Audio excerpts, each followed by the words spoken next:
Hello gamers, this is OC Boomer, and today I'm going to be showing you my gaming setup, my streaming setup. The studio, or also known as, hey guys, we're gonna show you around the office, because that's what content creators do nowadays. Alright, so, let's see, I'm going to start off by showing you the lighting setup. Sorry if I don't sound too enthusiastic, it's the fifth fucking time I'm recording this because the phone keeps stopping the recording. That's my face light. It lights my face up with a beautiful 4000K light. It's a 15-watt LED, and it works really well. Works much better than the 2700K CFL that I used to have here. So there's a more of a daylight color to it, not a warm light. I don't like warm light. I have daylight color LEDs in the middle of the room as well, because it just works better for me. Let's see, on the left here, we've got my gaming PC. Gamer! This is where I do all my gaming. And on top of it is a router that handles the LTE connection.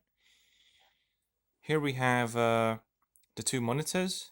One of them being a 22-inch BenQ 1080p monitor with the plastic intact. Hopefully that will trigger at least 200 people.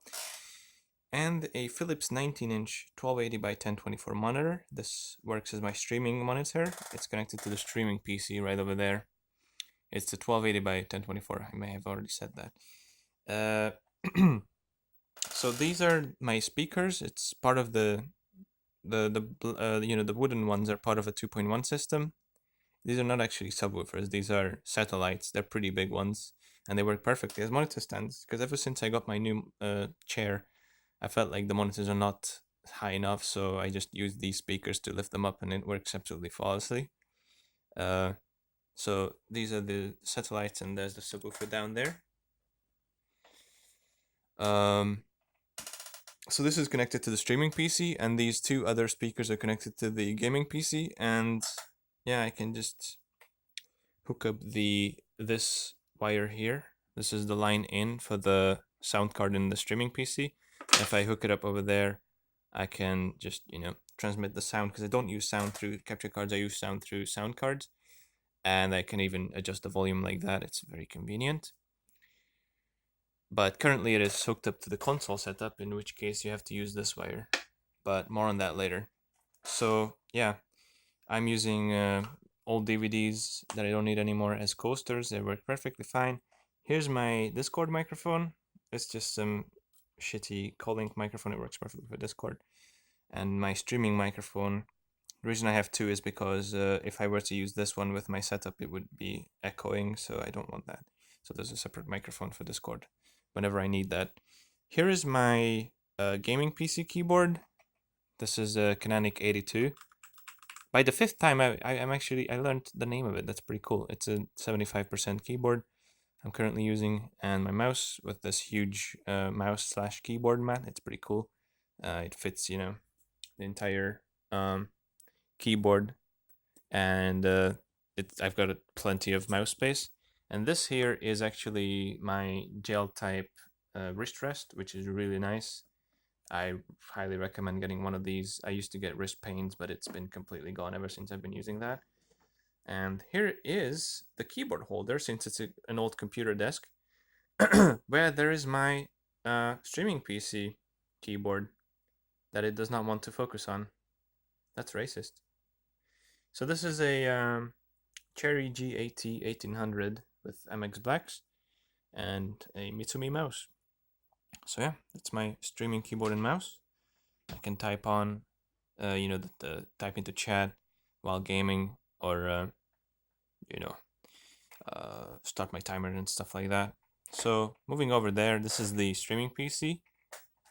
It's got my iToy on top of it, Sony PS2 iToy. This is what I use as my main streaming webcam. There's good old driver 2 in 1. I got a bunch of capture cards and all kinds of stuff in there. It's my streaming PC, like I said, so it has like 3 capture cards, including that one over there. So yeah. And here is my summer cooling setup. I'm just using a 12 centimeter PC fan.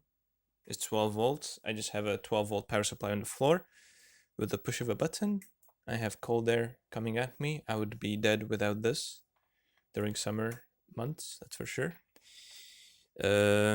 I've got my Philips headphones here. They really need to be replaced because you can see the padding is completely worn off and the white shit just keeps flying off and I keep finding it on my face and everywhere.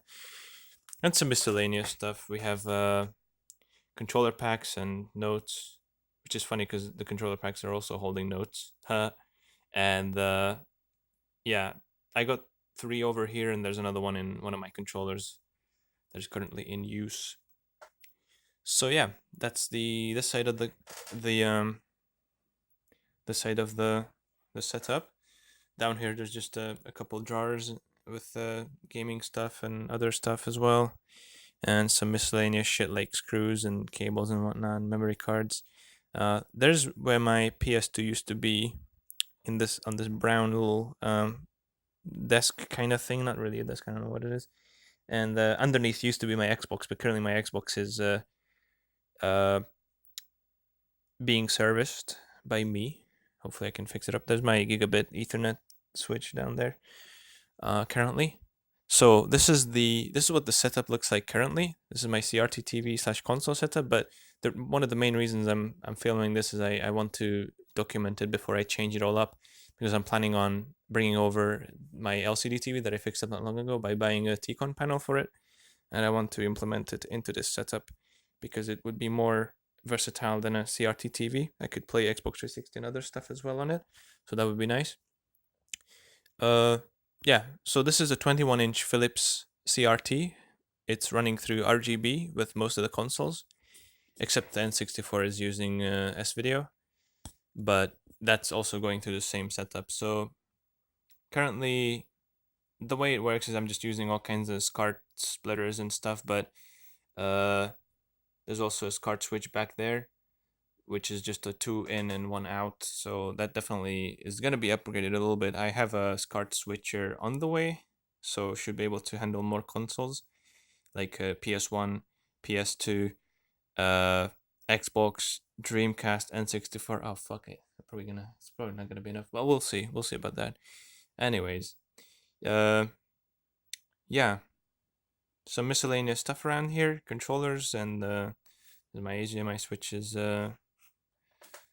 remote, and here is the AV amplifier. This is this cart distributor box that I use for streaming every time. It's really, really important. Like, if you're not using an active splitter for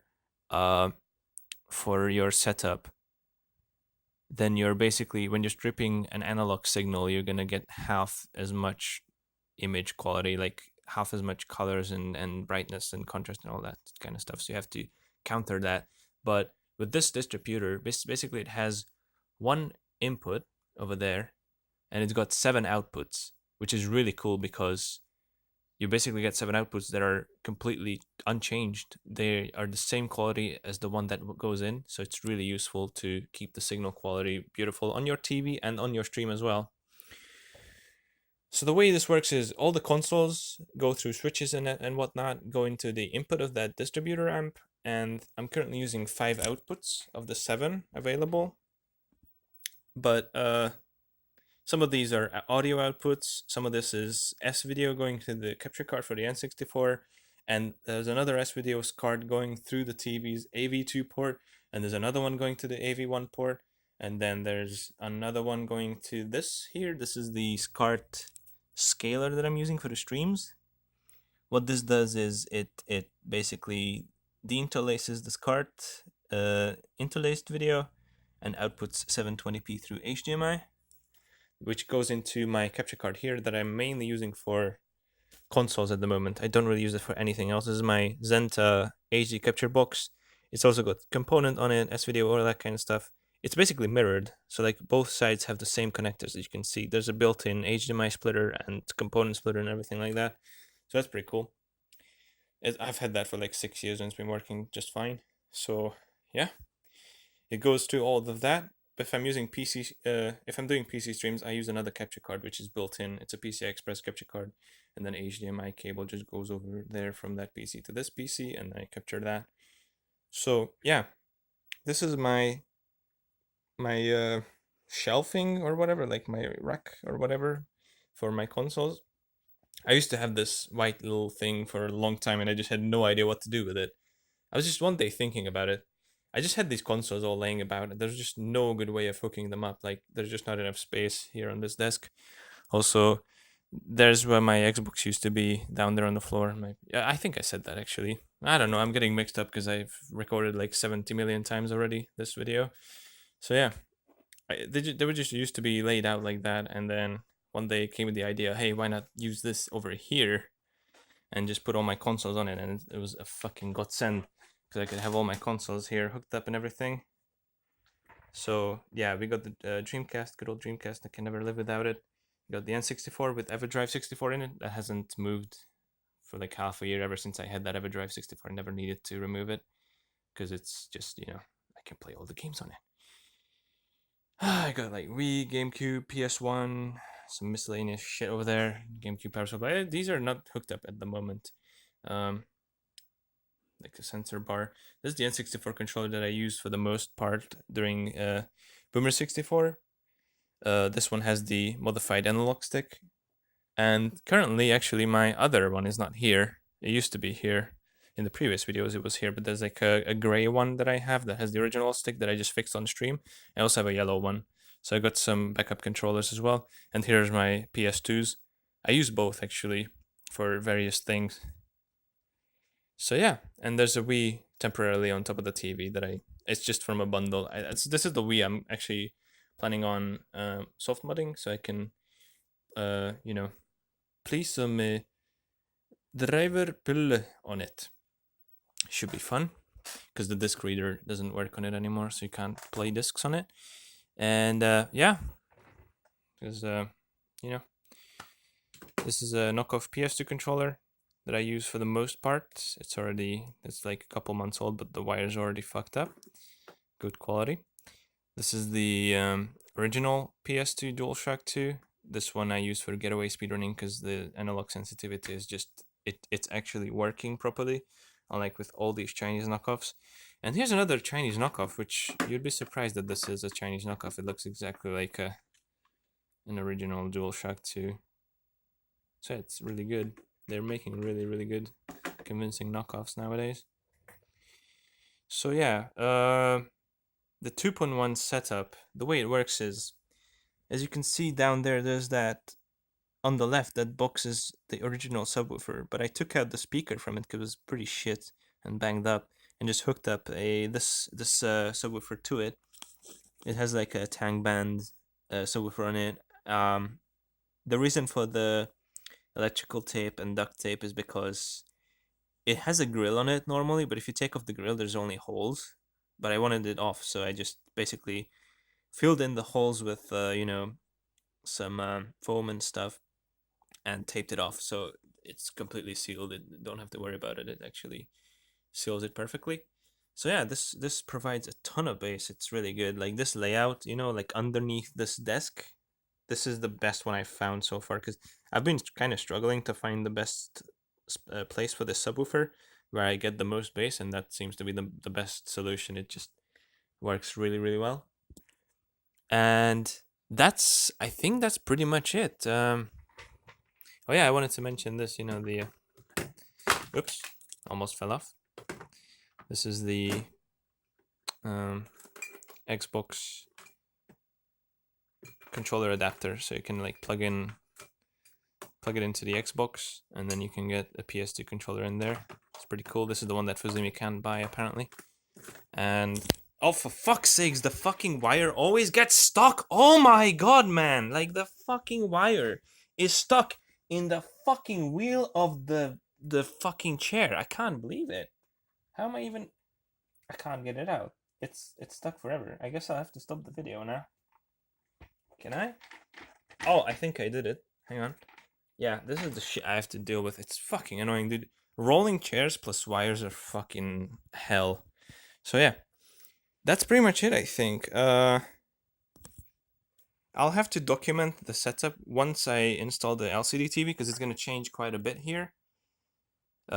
because like basically there's this is how the LCD TV is gonna be, and I think I'm gonna move the rack over there, so I have them back there, and I have enough space for the TV.